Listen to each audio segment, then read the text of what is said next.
Hello all. आज हम इस वीडियो में एंटी माइक्रोबियल अवेयरनेस के बारे में जानेंगे और हम जानेंगे कि किस तरह से एंटी माइक्रोबियल्स को हैंडल किया जाना चाहिए। ये एक अवेयरनेस प्रोग्राम है और world anti microbial awareness week मनाया जा रहा है, जहाँ खासकर स्कूल गोइंग चिल्ड्रन को अवेयर करवाया जा रहा है एंटी माइक्रोबियल्स के हार्मफुल इफ़ेक्ट्स के बारे में। आइए देखते हैं स्कूल चिल्ड्रन को ही क्यों चुना गया, क्योंकि स्कूली छात्रों ने एंटी क्रैकर कैंपेन बहुत बढ़ चढ़कर हिस्सा लिया और उससे पोल्यूशन में और पटाखे चलाने में बहुत फ़र्क आया है। इसीलिए स्कूली छात्रों को अवेयर करवाया जा रहा है एंटी माइक्रोबियल मेडिसिन्स के हार्मफुल इफ़ेक्ट्स के बारे में, ताकि वो बचपन से ही सोच समझकर दवाइयाँ लेना शुरू करें और अपने आसपास के लोगों को इसके बारे में अवेयर करवाएं। आइए देखते हैं एंटी माइक्रोब्स क्या हैं, या हिंदी में अगर कहें प्रति सूक्ष्म जैविक। तो ये वो दवाइयाँ हैं जो हम विभिन्न प्रकार के इन्फेक्शंस में इस्तेमाल करते हैं। फंगल इन्फेक्शन हो सकता है, बैक्टीरियल हो सकता है, वायरल या पैरासाइटिकल भी हो सकता है ना। और इनसे बचने के लिए डॉक्टर हमें antibiotics, anti fungal medicines, antivirus या एंटी पैरासिटिकल मेडिसिन्स देते हैं, और इन दवाइयों का हम अपनी इच्छा अनुसार इस्तेमाल करते हैं, डॉक्टर की सलाह पर नहीं चलते। तो जब ये दवाइयाँ बिना सोचे समझे ली जाती हैं तो ये क्या करेंगी? नुकसान करेंगी। कैसे? देखो,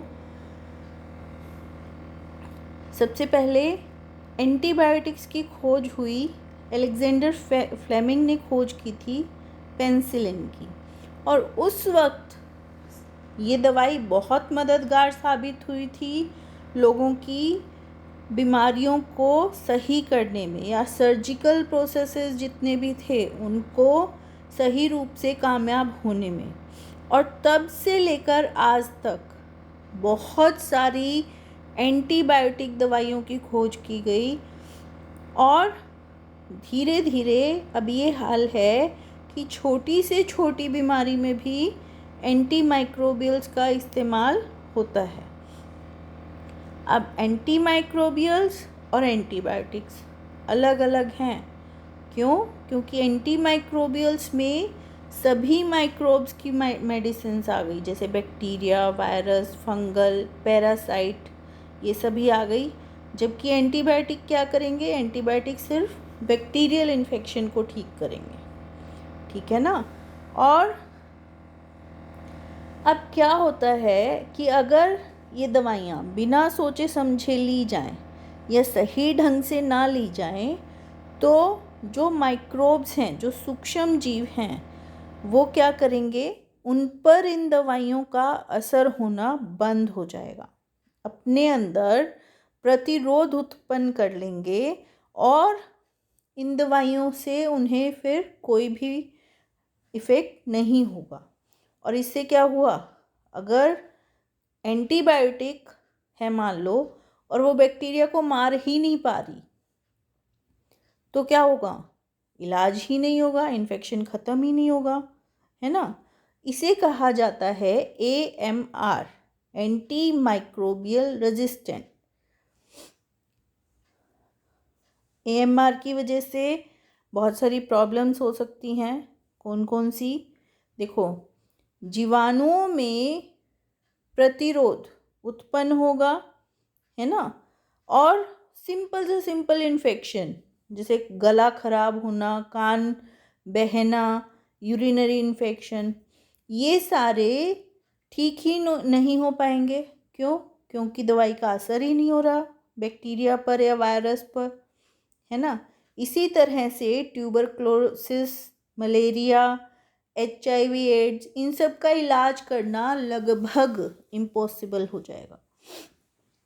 लंबे समय तक हॉस्पिटल में रहना पड़ेगा, तो इलाज भी लंबा चलेगा, खर्चा बढ़ जाएगा और सही रूप से इलाज ना होने पर मृत्यु की आशंका बनी रहेगी। ठीक है। और एक अनुमान के अनुसार सन 2050 तक एंटी माइक्रोबियल रेजिस्टेंट की वजह से करीब 10 मिलियन मृत्यु होने की आशंका है। अब AMR यानी कि एंटी माइक्रोबियल रेजिस्टेंस के कारण क्या हैं, आओ जानते हैं। एंटी माइक्रोबियल जो दवाइयाँ हैं उनका गलत इस्तेमाल किया जाना या बहुत ज़्यादा इस्तेमाल किया जाना। उदाहरण के लिए मान लो डॉक्टर ने 5 दिन की दवाई दी है ना, और या तो आपने उसे 3 दिन लेकर छोड़ दिया या आपने उसे 7 दिन खाया, जबकि डॉक्टर ने कितना कहा, 5 दिन कहा था, और वो भी आपका इन्फेक्शन देखने के बाद कहा था, है ना। तो इस तरह से ये दवाइयाँ नहीं खाई जानी चाहिए। सही रूप से दवाई ना लेना, इलाज पूरा ना करना, 2 दिन में दवाई ली, ठीक हो गए और दवाई छोड़ दी, क्या होगा, उसका इस्तेमाल दोबारा जब करोगे तो वो 2 दिन की बजाय 10 दिन भी खानी पड़ सकती है। पशुओं, मछली पालन व खेती में प्रति सूक्ष्म जैविका बहुत अधिक इस्तेमाल होना। क्यों? क्योंकि उन्हें बीमारियों से बचाया जाएगा ताकि अधिक से अधिक उत्पादन हो सके और अधिक से अधिक पैसा कमाया जा सके। तो दवाइयों का अधिक इस्तेमाल होगा और लोग उनको फिर अपने खाने में या दवाइयों में इस्तेमाल करेंगे, तो वो सारा कहाँ गया, इंसान के अंदर गया और वहाँ से भी रेजिस्टेंस होगा। सही रूप से साफ सफाई न रखना, सेहत का ध्यान न रखना और इन्फेक्शन को ना तो रोक पाना और ना ही कंट्रोल कर पाना। अब ये कैसे होगा? देखो, अगर साफ सफाई का ध्यान नहीं रखेंगे तो क्या हुआ, इन्फेक्शन हो गया, है ना। हाथ नहीं धोए, गंदे हाथों से खाना खा लिया, उसके साथ ही साथ अंदर बहुत सारे बैक्टीरिया चले गए, जर्म्स चले गए, और हवा में बहुत सारे एग्स होते हैं डिफरेंट एनिमल्स के, वो चले गए, तो क्या होगा, इन्फेक्शन हो गया, फिर दवाइयाँ खानी पड़ेंगी, है ना। तो ये सब चीज़ों का हमें ध्यान रखना पड़ेगा। अगर हम अपने आप को इन्फेक्शन ही ना होने दें तो हमें दवाई की ज़रूरत ही नहीं पड़ेगी, क्योंकि हम बीमार नहीं होंगे। तो इन्फेक्शन को रोक पाना बहुत ज़रूरी है। ये है कारण। अब उपाय जानते हैं। सबसे पहला उपाय मैंने आपको बताया, इन्फेक्शन ना होने देना। अब देखो, हम बोल देते हैं कि बहुत सारी दवाइयाँ, इतनी सारी एंटीबायोटिक्स है, हम क्यों घबरा रहे हैं, है ना। पर हमारे पूरे संसार में हर जगह बैक्टीरिया हैं, हर जगह वायरस हैं, हर जगह फंजाई है या पैरासाइट्स हैं। ठीक है। अब ये क्या करेंगे, जितनी दवाइयाँ हमने बनाई वो प्रतिरोध उत्पन्न करते जा रहे हैं अपने अंदर, है ना। और एक समय ऐसा भी आ सकता है जब उन पर कोई दवाई कारगर ही ना हो, और अधिक से अधिक दवाइयाँ हम बना चुके हैं। बहुत ही कम ऐसी दवाइयाँ हैं जो शायद हमने ना बनाई हों एंटीबायोटिक्स में। तो क्या होगा, एक बंदा अगर बीमार हुआ और उसको हमने दवाई दी, असर नहीं हो रहा, दूसरी दी नहीं असर हो रहा, तीसरी दी फिर ठीक नहीं हो रहा, तो कैसे काम चलेगा अगर इसी तरह से प्रतिरोध बढ़ता रहा, है ना।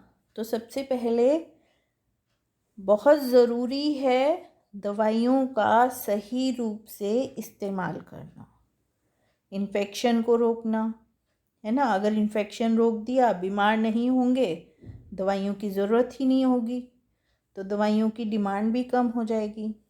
जो दवाइयाँ उपलब्ध हैं उनको सही तरीके से इस्तेमाल करना ताकि उनकी ताकत को बनाए रखा जा सके। और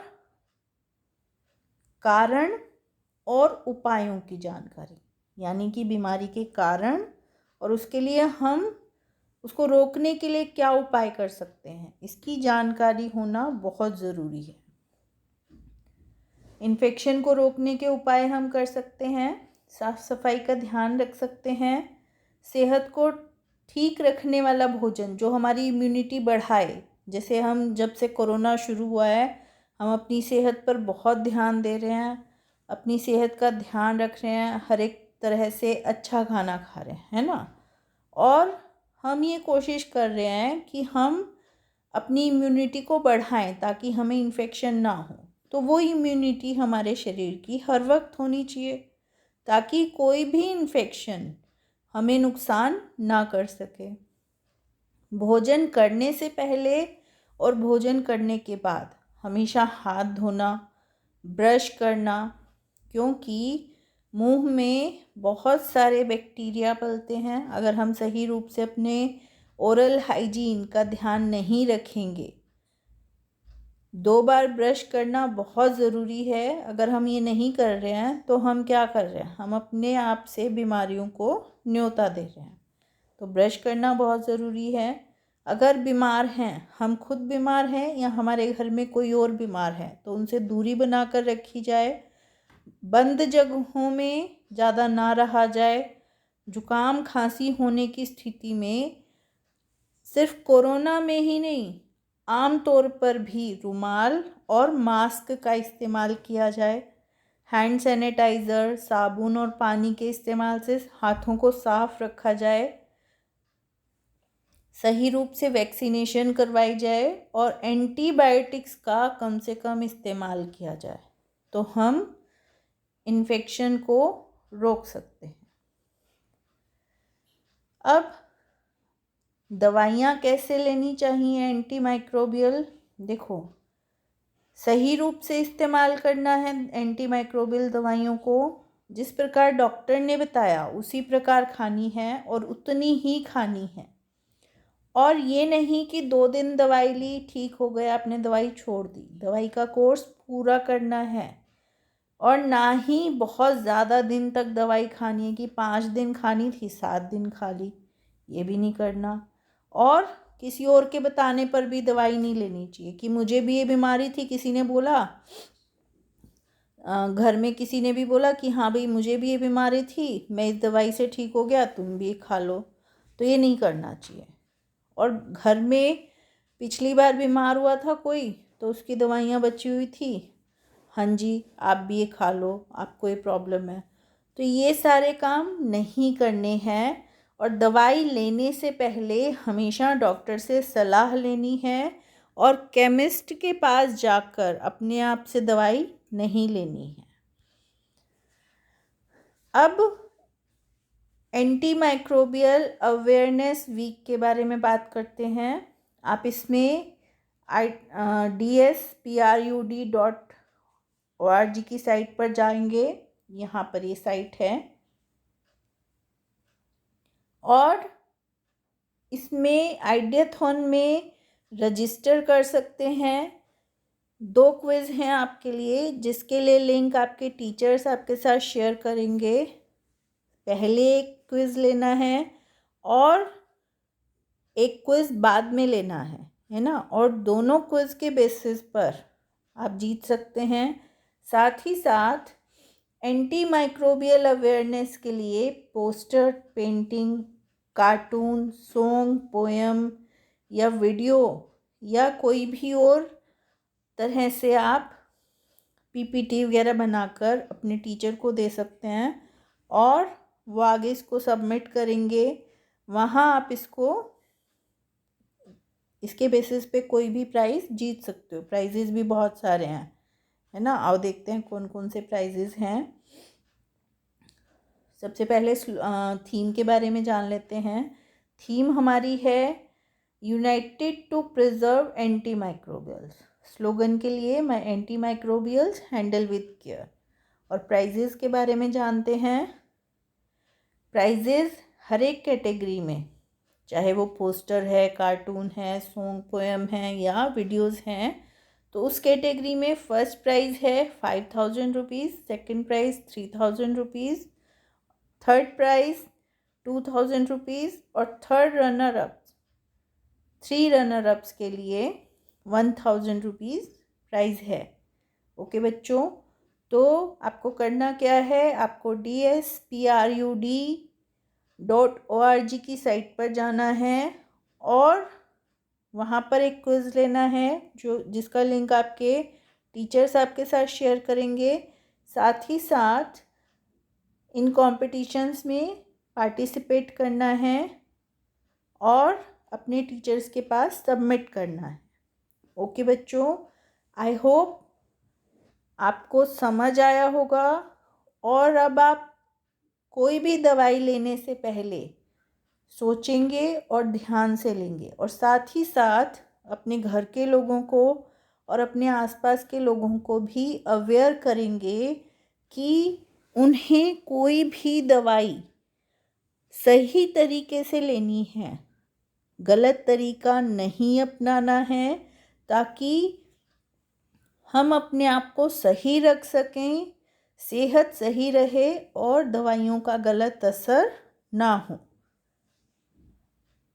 थैंक यू बच्चों।